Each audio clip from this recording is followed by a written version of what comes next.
Hello, everybody, and welcome to another part of the SEMRush All Stars takeover, if you want to call it that.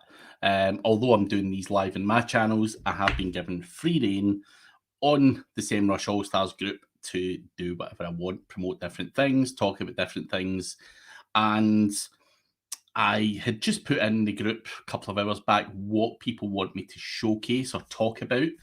And a lot of people wanted me to talk about the keyword research tool, which I will go over in a moment. I'll just wait for more people to join in, but I will be going over the keyword overview, keyword gap analysis, and stuff like that, as it does seem that there's several people in the group who are not sure about how to do keyword research. So I will go through the tool, but I will also be doing question and answers as well, because going through the tool isn't actually going to take me that long. But how do you do keyword research with SEMrush? Fairly simple and easy. And I will just start sharing my screen and going through it just now, because if you're not live, you can catch up on the replay. Just be sure to make sure that you do give the video a like and give the channel a subscribe. But how do you do keyword research with SEMrush? So here it is. So first thing is going to be the keyword overview. Or in fact, I'll go a step before that. So you can just actually do keyword research going up here, where you can put in something like used cars into the search bar, or and it automatically takes you to the keyword overview tool.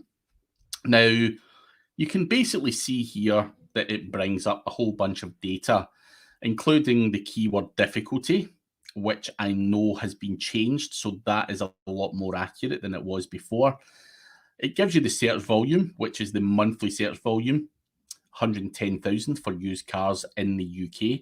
We can see here that in the US, it's a hell of a lot higher due to the size of the country.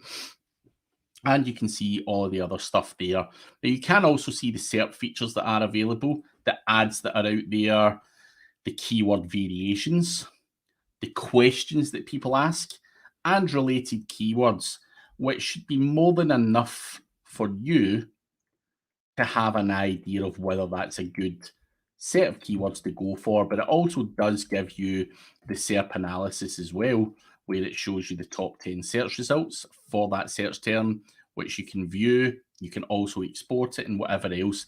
But for me, what is really important when doing keyword research, obviously the monthly search volume is important, but you need to make sure that you're doing this using the right database. We can see that in Germany, used cars are not searched for anywhere near as much as they are in the UK. So make sure that you do select the right database. Now, keyword difficulty, a lot of people say it's not that accurate. And I do know that SEMrush in the background have made this a lot more accurate. And this gives you an idea of how difficult that keyword is going to be. And used cars is sitting between 80 and 100%, which SEMrush deem as very hard. So it is, of course, going to be fairly difficult. Now, the other thing that you're looking for is keyword variations. Now, do you want to be jumping in for used cars, or is there going to be something that's a little less competitive? Now, you've got a bunch of filters up here. You may only buy. You may be a dealership. You may only deal in Ford cars.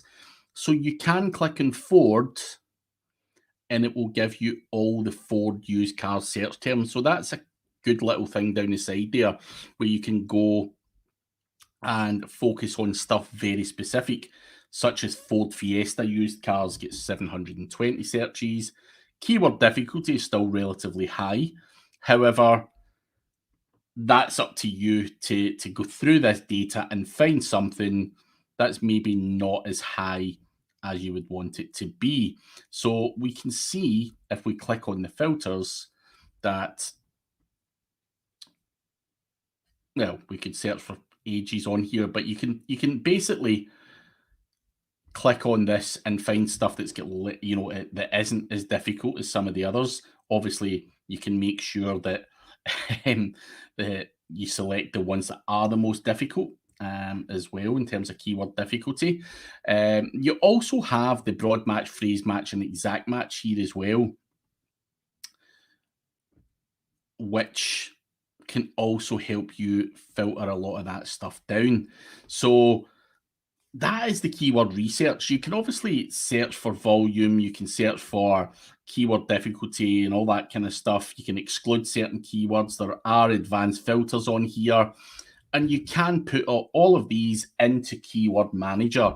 Now, that Keyword Manager is where you can see a whole bunch of keywords that you manage, so to speak, and you can update the metrics and all that kind of stuff and get the most current volume, trend, cost per click, keyword difficulty, search features, and everything else. So that's the keywords that you would actually be working with. So you can export everything from Keyword Overview into Keyword Manager, and that's where you can potentially send that data to position tracking and all that kind of stuff, so that you've got your rank tracker kind of semi-automated for you there. But that was the keyword overview. It's very simple and very easy to use, as I'm sure you can see.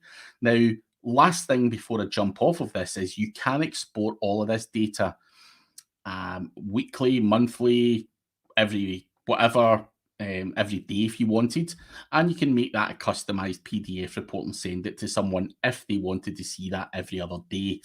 Not that they will. However, you can also export it as a nice PDF to show someone all of the keywords that are the opportunities that are out there. So if you're doing work for clients and whatnot, this is a great feature where you can export that in a nice professional looking PDF. But the next part of this, the keyword magic tool, as I say, it kind of all integrates together.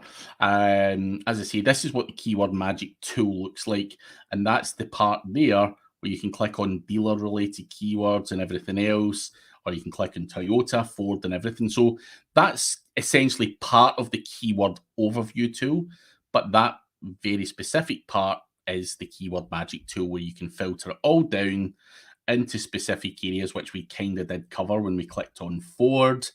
Send them over to Keyword Manager if you want to track them or work on them or whatever you want to do. And you can see all of the kind of other filters that are on there. But the next part of the tool is the keyword gap analysis. So I could put in, for example, I'm just going to take a few random examples because I've not done any research on this. But let's say arnoldclark.com is me, which is not. I'm just going to put that in here.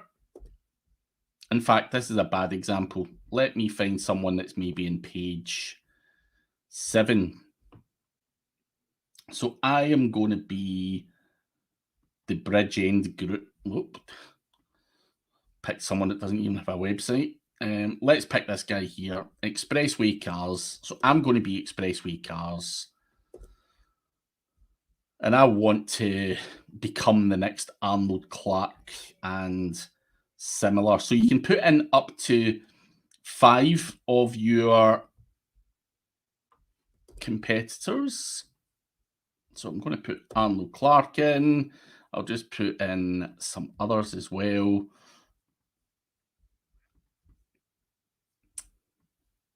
Just use this Parker's one, parkers.co.uk. Oops. Yeah, that'll do. Parkers.co.uk. So you can put in up to 5 competitors, 4 competitors and you, and you can compare what's going on here. And this is what the keyword gap analysis tool does for you. So I'm this guy here, Expressway Cars. I've got 309 keywords. Arnold Clark has 109,000. And Parker's actually have 216,000. So we can see the positions. So for Audi Glasgow as a search word, which gets 9,900 searches a month, we can see that me, Expressway Cars, ranks in position 74.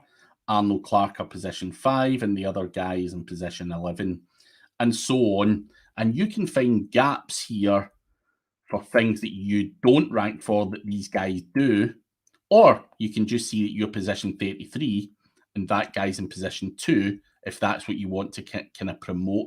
So you can find the gaps in your rankings compared to those of the competition and make sure that you focus more on them. Now, in a lot of cases, you will see that certainly you rank for nothing at all, and that these two guys rank for many other keywords.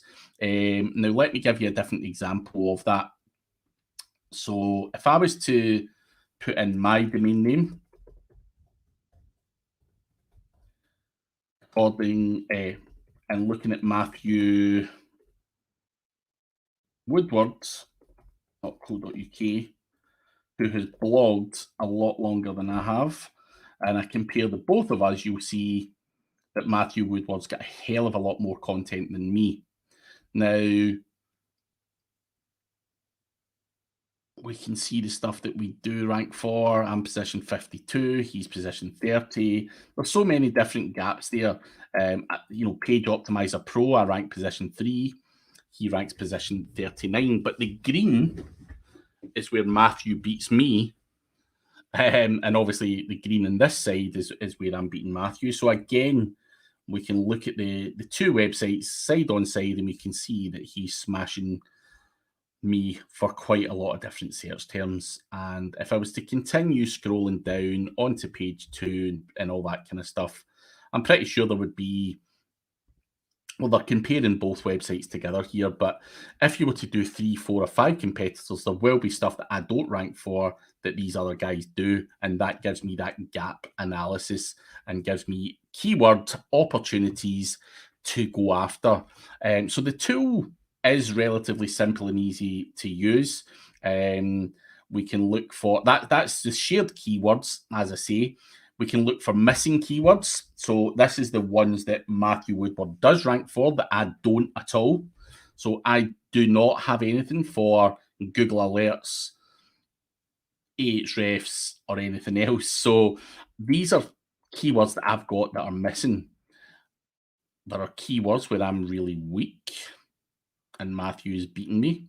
Ones that I'm strong on, untapped, unique, and everything else. So you can filter all of this down and find, and obviously the missing ones is the big concern for me.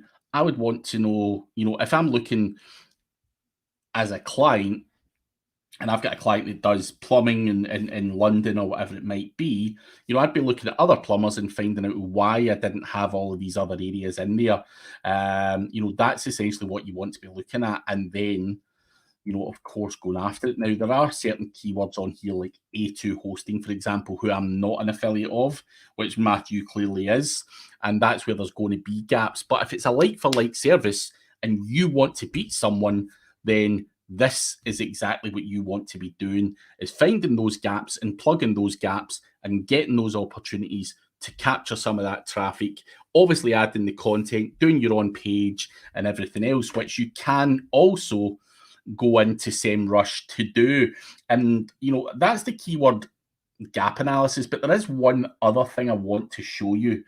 I'm just going to use used cars again as the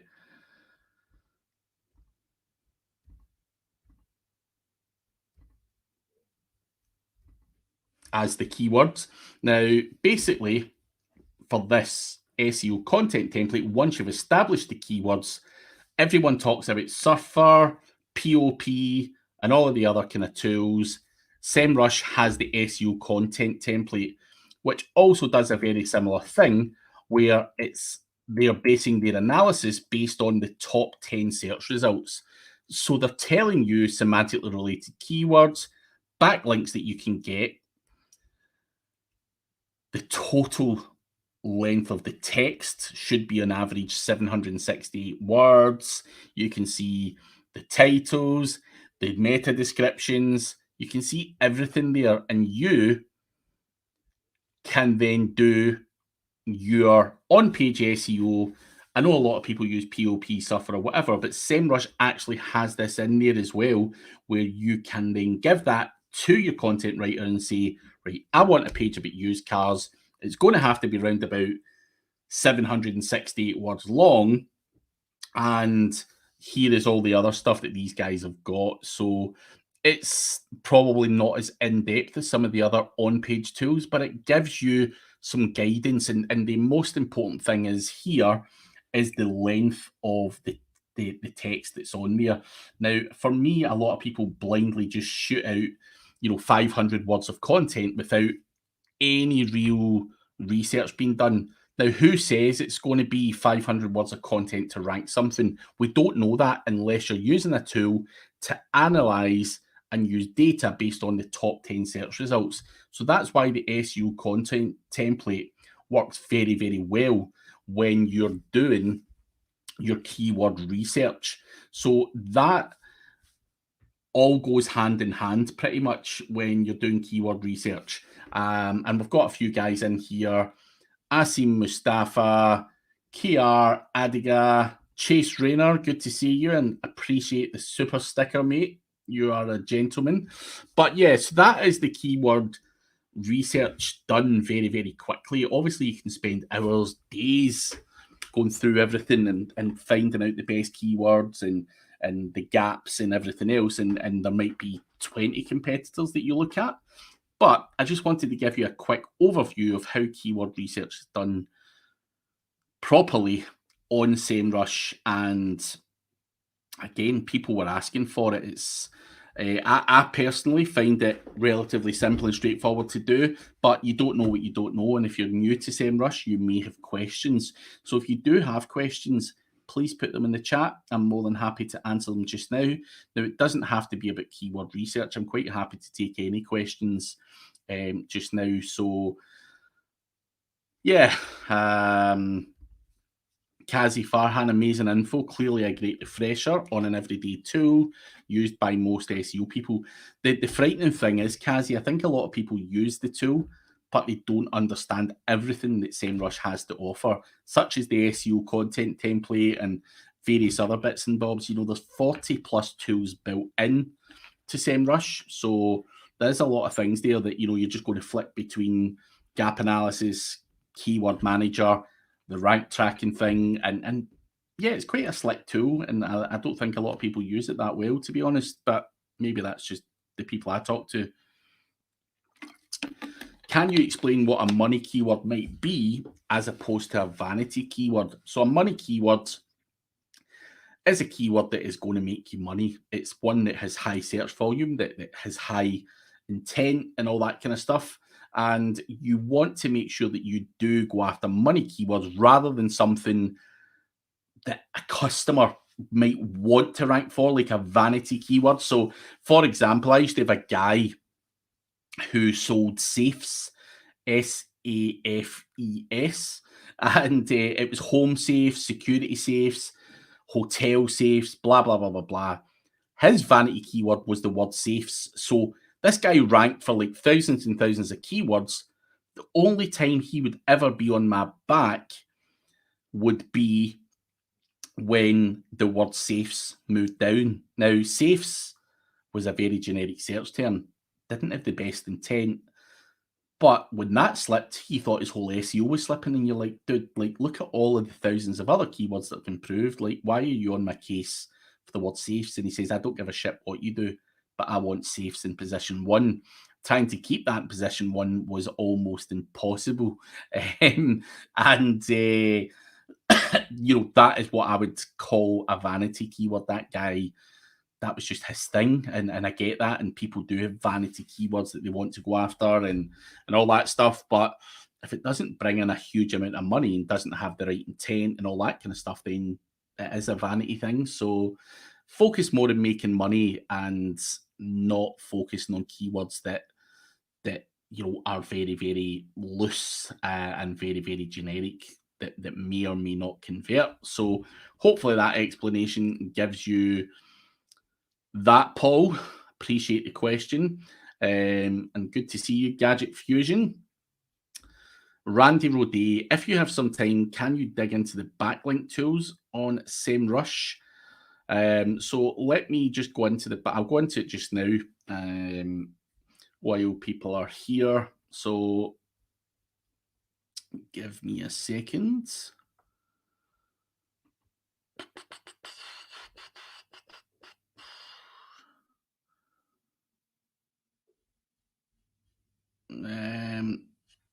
I just need to delete a few things first before I share them because I don't want people seeing certain data. In fact, I don't know if I need to delete them. I'll just use my own website as an example. Wait a minute. I need to delete some stuff anyway because regardless, it's still showing the information. Backlink projects. Give me 2 seconds. If you have any other questions, guys, do put them there and I will answer them. Just deleting a couple of projects that I don't want to share.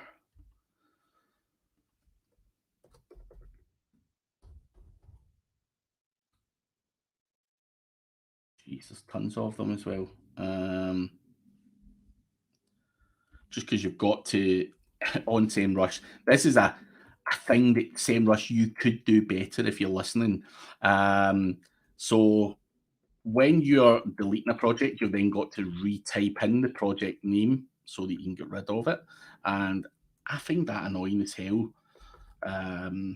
just to delete a project. So I just thought I'd put that out there. But I've only got a few more, and then I will go into, geez.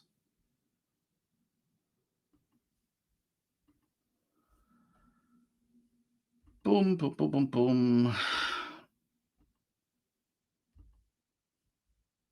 Randy Roday, you're causing me stress here.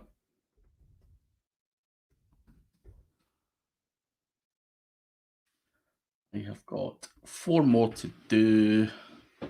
And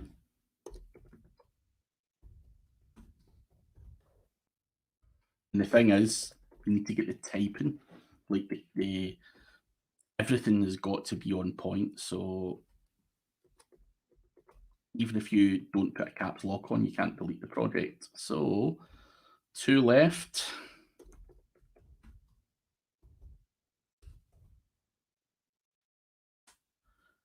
Some money websites that I don't particularly want to share with the audience. Not that any of you guys are doing anything wrong, but you know what people are like when you share some of your money sites.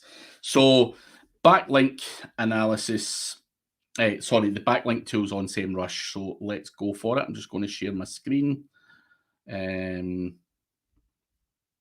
Share screen. Boom. So in terms of backlinks, link building, backlink analysis, and all of that kind of stuff, we can have a look at what is going on. So let's put a domain in, mine being the example one here. Don't expect this to be good, guys. But that is the backlinks or backlink analytics of my domain name. Now, people have been spamming me. People have done all sorts of stuff to my website. You can see how many referring domains I've got, how many backlinks I've got, how many monthly visits SEMrush think I've got, how many keywords I've got. And you can also do a backlink audit, which I'll show you in a moment. Now, you can see the backlinks, the anchors, which is obviously from the spammers. You would expect this to see SEO and whatever. You can look at the referring domains by authority score. So I've got 4 very, very, very high authority ones, 73 also very high ones, and so on. Top countries, TLD distribution. You can see a lot of that's coming from Asia, which is spam. Similar profiles. Someone else that's probably been spammed. Referring domains, top pages on here as well. I'm not sure what the hell that is, but let me see. Yeah, so the spammers were spamming pages that weren't on my website because I allowed a certain thing to be manipulated. So these guys were basically creating URLs on my website and then hitting them with links. That's obviously been resolved now, hence why you see this, but they've not yet dropped out of the index, or certainly not on SEMRush's tool. But you can see overall what the backlink to a backlink analytics tool looks like. Now you can see the backlinks, the anchors, the referring domains, the referring IP addresses, indexed pages, and we can also see the competition, the competitors, common referring domains and all that kind of stuff, which should load up with some data. So you can see all of that stuff there using the backlink analytics. But I mentioned the backlink auditing tool, which I think is quite important. So just get rid of that. So you'll be able to see that I've clearly been spammed. I have 5,500 what SEMRush see as toxic domain names. Now they have been disavowed, but they're still going to flag up as toxic on here. 507 potentially toxic, and then 1,300 non-toxic domains, which are the ones that I've probably done over the years. These are all the kind of, once you run an audit, you can see what you've got, and again, you can see what's spam and what's not. So you can basically send that to the disavow tool, move to disavow, and so on. So that's what a backlink audit is. Make sure that you do get rid of any garbage.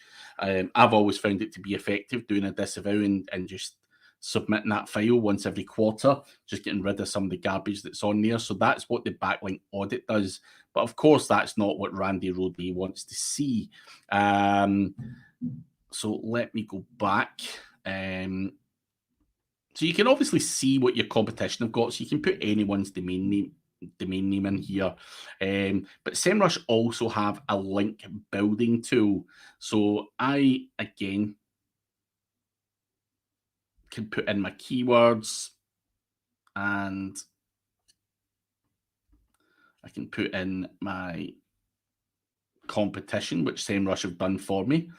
And I can use the link building tool. So let's see what this does. It's all in progress just now. But what it's basically going to do, and you can add a mailbox here, is sending emails created in the SEMrush's interface to those people. So it's given me a whole bunch of prospects here based on the competition and all that kind of stuff. So the backlink building tool will give me a whole bunch of stuff that I could potentially get. So for example, Yahoo Finance. This is based on my domain, by the way, so obviously I've already got that. But if this was a competitor of mine, they can either move this to rejected, just say that it's garbage. So say, for example, I don't want this guy. I can move that to the rejected pile. And I can move Yahoo Finance into the in progress file and start to filter through all of that kind of stuff. Now, when you go along, you can see the prospects, you can see the in progress, and I can simply reach out to that person. It's saying it's 5 out of 5. I need to obviously add an email in here, but you can basically then send them out a kind of templated outreach email, if you like, and see if they respond. Now, you can monitor domain names and all that kind of stuff as well, but it kind of lets you do a little bit of outreach. And obviously, using the data that SEMRush have, you can mark that as garbage or put it into progress, and then you can do your outreach. Now, personally, I don't use this tool. I use Pitchbox for outreach, but not everyone wants to use Pitchbox. Not everyone's building the same amount of links that I'm building on a regular basis. So this is a great way for you to segment that data into the in progress list and do a bit of outreach using this tool. You can also use other things like Mailshake, BuzzStream, and various other bits and bobs, which will help you with link building. But you can do it within SEMRush and simply add a mailbox in here, and you can watch what is going on. So you can contact these things. It can say status, your email was sent, your email was delivered, your email was read. So you can also see whether they've read it.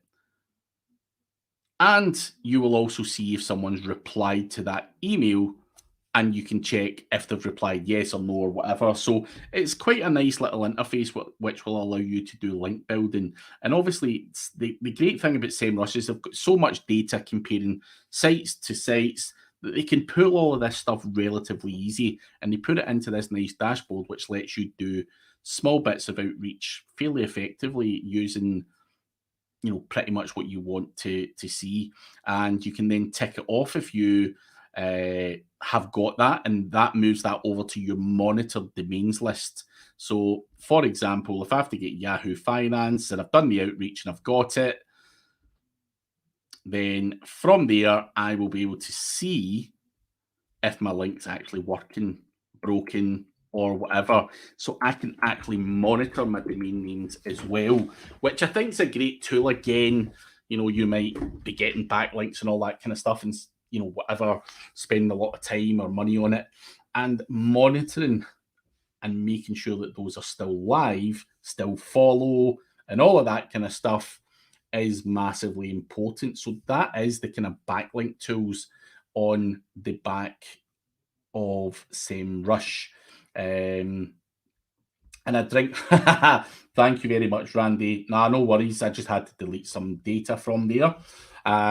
Phil Taylor Magician. I started up a website and it's 2 months old and has sold £600 worth of products on Amazon. Is this a good early sign? Of course, any kind of sales, a website getting any kind of sales in the first 2 or 3 months is a great sign, and I think that's reasonable figures. Certainly when your website gets older, gets more content, you start to build links, that money should progress and scale up. So I would be perfectly happy with that. You just got to, for me, I said it in an earlier show, plow ahead in the first few months, just loading it up with loads of content, and any kind of money is good money, and just continue to scale on what you're doing. And obviously you've done something right there, so just rinse and repeat, keep going. So Stud Muffin, hey Craig, how am I doing? I'm all good. My question is, do you think the war on price between agency service and digital marketing in general is going to kill this industry? I don't see price killing the industry as such. I think, agencies do have high prices, and not always, they don't always warrant, those high prices and stuff like that. And you've also went on to ask about what can we do about it? Should this industry be more regulated? People have been mentioning, should it be more regulated for many years? And of course, it's very easy for a beginner to just come in and call themselves an SEO, take someone's money and do crap work. And I think that happens, 90% of the time.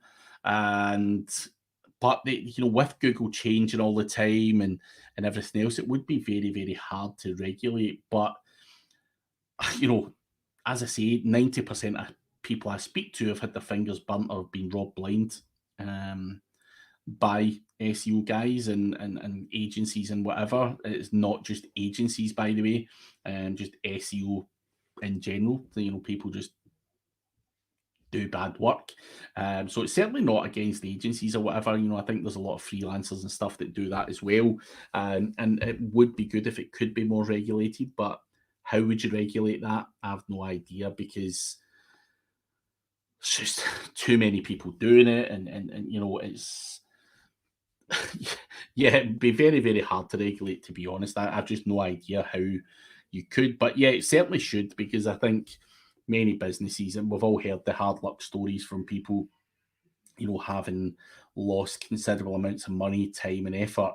And especially small businesses can't really afford to take that kind of hit when they're trying to grow at the start. You really get one chance at it, and we can't afford to have people, maybe not doing the best job they possibly can or whatever. So, I think some of this stuff's also down to customer naivety. You've got customers who pay guys £200 and £300 a month and expecting the world, and the reality is you can't get that. So sometimes customers,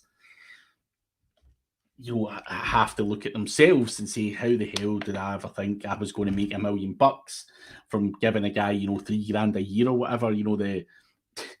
It's just delusional. So it's not always just SEOs robbing people. Customers are delusional or hard work as well. But so you've got all of that to take into account, and for that reason, I just don't see it being able to be regulated that well. So hopefully that answers your question. Guys, if you do have any other questions, I'm also happy to answer anything, whether it's SEMRush related or whether it's in general. SEO, digital marketing stuff, please do ask. I will stay on for the next 25 minutes if there is enough questions.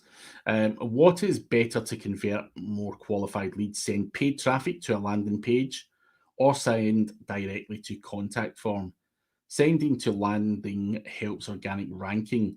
So that does a contact form convert as well as a landing page where someone clicks on something because they want it? Just sending someone directly to a contact form is not what I would be doing. Click-through rate and engagement signals do help, and if you can get that on your landing page and you can actually get someone onto that landing page who then decides to take the action of clicking get this now or fill out the form or whatever, that's what you want, and that's going to help you massively. So that's the kind of way I would want to do it. Send them directly to a contact form. I'm pretty sure it will work to some degree, but I want the landing page. I want people to be landing on the landing page that's going to help my page rank well. So for that reason, I think I'd want the clicks and engagement on that landing page, and any conversion tracking and everything else, just to show Google that page is converting and everything. That's what I would want on that page. How to get that square pin in Google Maps? What is the price? Lee Wild, I am not best placed to answer that particular question. I'm not sure the price. I'm not a huge GMB guy. I do dabble in GMBs and all that stuff. But how to get that and what the price is, I'm not best placed to answer that one just now, man. Sorry, I'm not able to help that one. Glenn Ingram, who's the coolest guy I know in Las Vegas? Mike Tyson. Pretty sure he stays in Vegas. He's quite a cool guy. Who else stays? There's quite a lot of cool guys that stay in Vegas, and you're not one of them, Glenn. Stop fishing for compliments. Glenn Ingram's quite a cool guy as well. Someone, if you're interested in ADA compliance and all that kind of stuff, Glenn Ingram is your man. So do check him out. Was Elvis even from Vegas? I know there was something to do with Elvis in Vegas, like Elvis Boulevard or something, or Elvis Presley Boulevard, but I'm pretty sure he wasn't from Vegas, but I don't know. And no problems, Lee Wild. Just sorry I couldn't help. If any of you guys out there do know the cost of getting that square pin or how to get the square pin in Google Maps, let us know in the chat. Lee Wild is asking. Rich Devman, SEMRush versus Ahrefs. Now, given that I am on the SEMRush All Stars channel, promote myself today, of course it's going to be SEMRush. But regardless, I've always been a SEMRush fan anyway. I don't think that's any secret. I've been a big advocate of SEMRush for many years and do believe that it offers amazing value to the community. So I'm SEMRush for me. Best plugin for affiliate sites. It's a loaded question. Depends what you mean by affiliate sites. Amazon, you've got AWP, but it depends on what you're trying to do. Is it Thursday affiliates where you want to track everything? It really depends on what you're looking to do with affiliate websites. He performed there a lot. I'm not so sure. I wasn't a huge Elvis fan, so I've no idea. But any YouTube SEO content today, Craig? Just a few bits and bobs, mate. Just a few bits and bobs. Celine Dion, according to Gary Farmer, or Coolio. You can't get any cooler than Coolio. That's probably right. Mehdi, sorry. Good to see you, mate. Hopefully I pronounced that right. Lee Wild, what is Chris Palmer's superpower? Who knows? Who knows? He's a man of many skills and many talents. I've not dug deep enough to find out his actual superpower, but he is a very smart guy. I'll give him that. So, but yeah, he's a character and has a lot of good stuff. Maximus. So I'm just going to share my screen and show you the Chrome browser add-ons. Give me a second. Share screen. So I have got, give me a second. So I've got Grammarly, which is there. I have YStamp, which is just an email signature. I've got LastPass. I've got Follow-up CC, which allows me to schedule emails, check if they've been read and all that stuff. I have Google Translate. I have this one here, which gives you the CID URL. It's called GatherUp app. I have Contact Out, which basically gives me the email address of anyone I go to in LinkedIn. So I'm just going to go to someone random on LinkedIn. Let's go to this guy here. First guy I came to, and click on there. Well, wait a minute. I'll go to someone else. I'll go to her. Not sure why it's not working today. So yeah, they should normally show you the person's email address so you can get their email and reach out to them. That's Contact Out. I've got vidIQ. I have got Friend Filter for Facebook, which allows me to delete people on Facebook. So I can delete inactive friends. So I can just click the inactive list and just go through all of these people who have not engaged at all in the last 6 months and just tick them and get rid of them. I'll just click a few so you can see it working. So I can unfriend them. It will automatically just go and unfriend these people. But the only downside is you can do 100 per day and you can't really do anything else because when you start opening up other tabs, the tool then stops working. So it can unfriend people automatically. And that is pretty much the Chrome extensions I've got on there. So hopefully that helps you. Do I plan on jumping onto, do I plan on jumping on Twitch streams sometimes in the future? If there was an audience for it, I would definitely consider it. I do have a Twitch account, but never go on it. Maybe something I need to look into. If there's traffic there, I would definitely do it. So, yeah, something to consider. George Tech, should I consider Google AdWords suggested keywords for paid campaigns, or how can I get long tail keywords? So there's two answers. Obviously, you can use the suggested keywords and use it as a trial and error basis.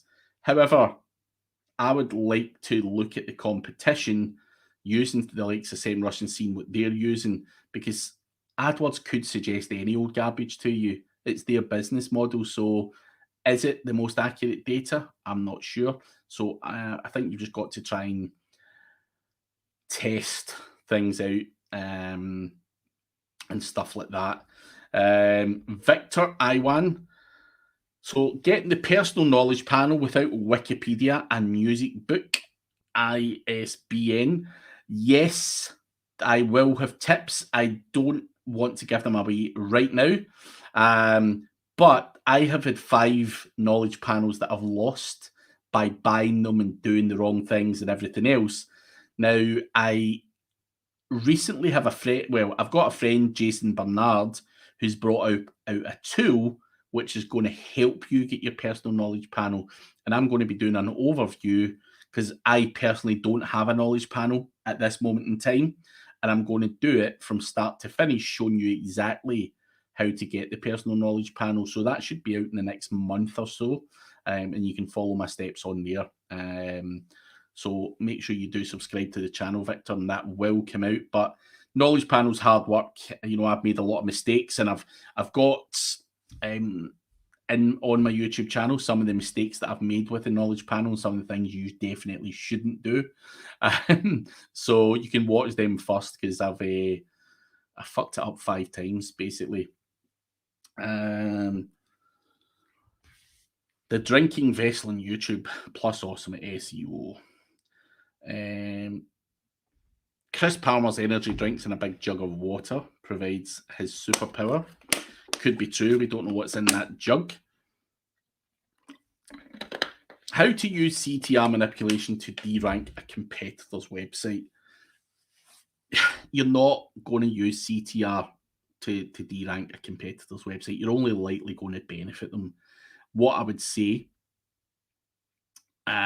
is probably just concentrate on your own stuff rather than trying to derail the competition, because trying to derail the competition is costly. It's costing you your time, your energy, and everything else. And you should be focusing on doing positive things for your website. So for me, I think that I just think that you're better spending time writing more content, doing whatever you do for your own website. But 720p is too small resolution. Can't see many things. I will bear that in mind. Do I use Oxygen Builder? I personally don't, but I know many people who do, who speak very highly of it. I've had a website on Oxygen, and I just didn't like the kind of layout, so I didn't use that. But that wasn't the only reason. But yeah, hopefully that answers your question. Like using bot, pogo sticking. I hope this makes sense. Just don't focus on that stuff, Mehdi. Just try and do good stuff, content, links, and everything else, and try and drive traffic to your website using CTR manipulation. Trying to manipulate all of that stuff using traffic, social media, whatever is the best way to do it. Try and not focus on how to derail someone else's website. It doesn't always work, and it's probably a waste of time. And Theo, do you suggest using an FAQ section on the sales page of a specific service to help answer people also ask questions? 100% yes. Adding FAQ schema and all that kind of stuff can certainly help you very, very quickly get those extra little snippets, and it also helps people, if they do have questions, the most commonly asked questions. So, I cannot see any reason why you wouldn't do it. There is no negative at all, only positives. More results on Google, more of the landscape, everything else. So it's do it, just do it.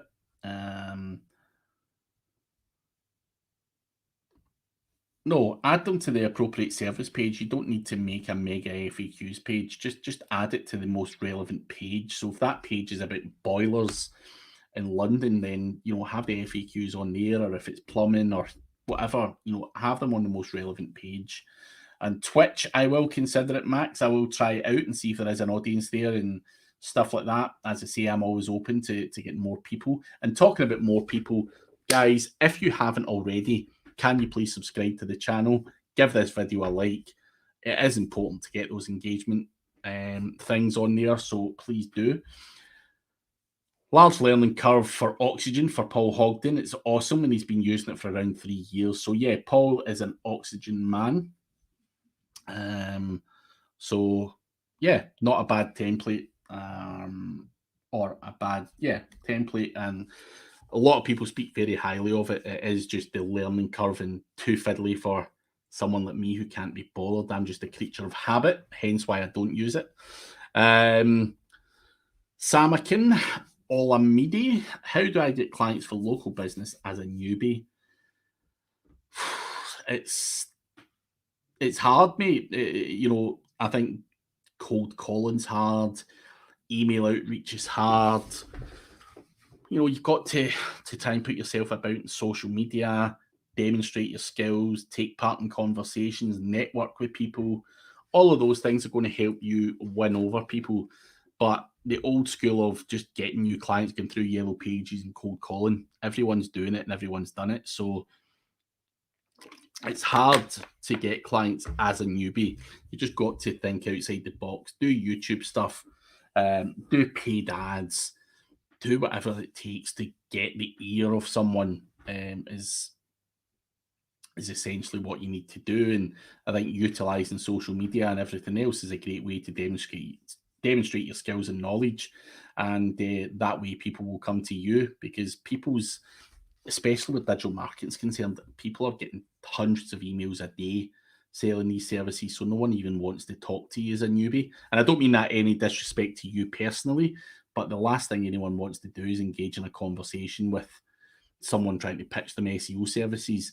The same way I get hundreds of people want me to buy links every day. Now, I do buy links every other day, but I don't want to engage in conversations with those people pitching them to me. I will go to who I see as the best vendors that are out there, and I'll find them in Facebook groups, YouTube. I'll be consuming their content before I buy, and that's just me personally.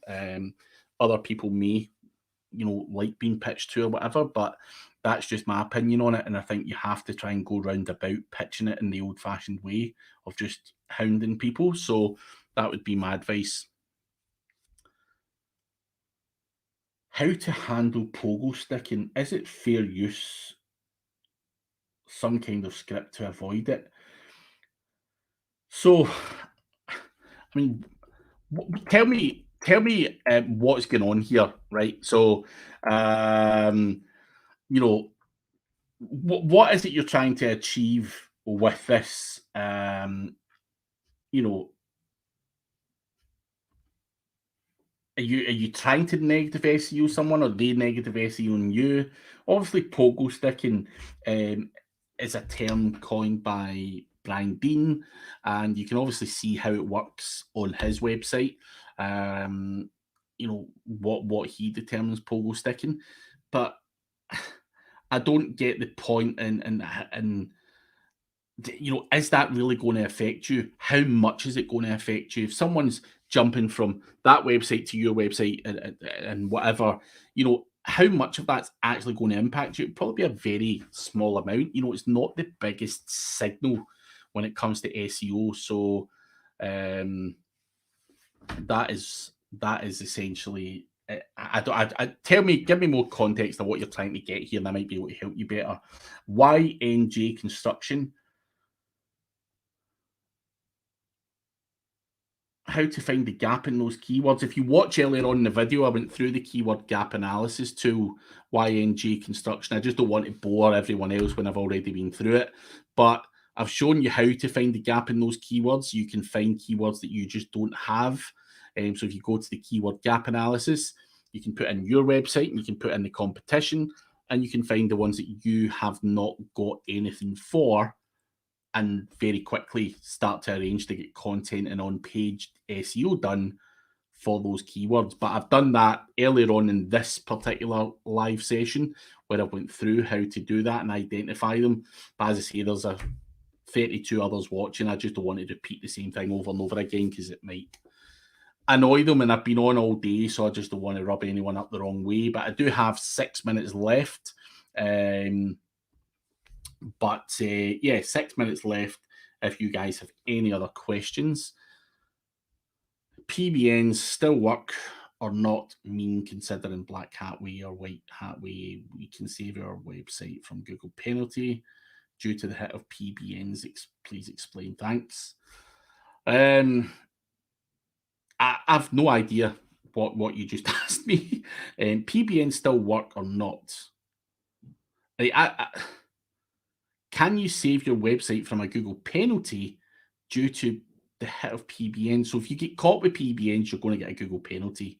Pbns still work if they're done properly.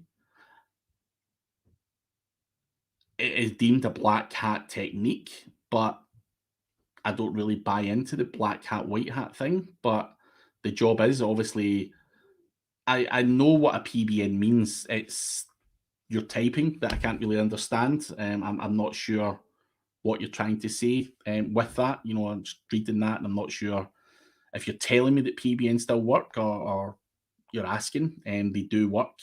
And they work very well if you do them properly and you use the right strategy and you avoid leaving footprints. As I say, you can get a penalty if you don't do it properly. Simple as that. So if you're not sure about it and you don't know what you're doing and you don't know how to avoid footprints, then I would avoid using Pbns as any part of your link building strategy. Is Pbns the only way you can build links? Absolutely not. You know, you can get guest posts, do outreach, do whatever, PR, Harrow, whatever. There's loads of ways to get links. You don't have to focus on Pbns, but they are risky if you don't know what you're doing. So hopefully that answers your question. And no problem at all. Rich Devman, thank you for coming along. I've seen you in a few of these today, mate. So hope you've enjoyed the info I've given away. I'm actually starting to get a sore throat, believe it or not. But yeah, it's all good. If you've got any last questions, we do have a couple of minutes left. They work well, but start the fundamentals first. Top 10 link building techniques. What do you think? I'll come back to that one, Max. What do you think about entity versus keyword? If I list a lot of entity in my schema, how will it impact your organic rank? I mean, it depends. You know, entities are going to help you with your knowledge panel, but they're not going to help you with keywords and rankings. So, you know, you need to get it balanced out. You know, entities, you know, and listing, you know, an entity, for example, like Crunchbase or whatever, you know, is that important to have in your website rather than a keyword? Absolutely not. So keywords are more important if you're trying to rank well, but it depends on what context you're you know, trying to put into your schema. You know, of course, if you're trying to get that knowledge graph, entities are massively important, more than keywords. So it depends on what you're referring to there. I'm just going to assume it's knowledge graph stuff. Spamzilla is my answer to that one. Domcop is probably also good. I've just not used it for years. I'm a Spamzilla fan. My last questions: from what resources mean platforms we have to make backlinks for any website or local SEO? I'm sorry, dude. I absolutely don't know what that means. I don't know what that question is. What resources mean platforms? My last question: from what resources mean platforms we have to make backlinks for any website? You're asking me a backlink question.